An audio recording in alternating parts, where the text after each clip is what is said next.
इथे नर्मदा माई आहे, सूर्यकुंड, गणपती गणेशजी आहे, ते भगवान नर्मदे हर नर्मदे हर नर्मदे हर. हे पिंपळाचं खूप पुरातन झाड आहे, खूप मोठा आहे.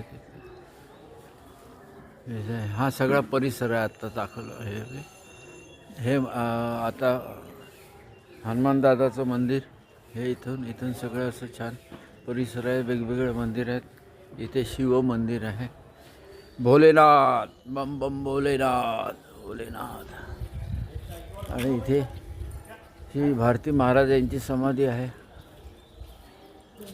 भारती महाराज हे 1923 मध्ये इथे आले होते आणि त्यांनी वर्णन केलेलं आहे सूर्यकुंड कसं होतं, 27 पायऱ्या, नंतर त्याच्यावरती 12 खांब वगैरे असं सगळं वर्णन केलेलं आहे त्यांनी.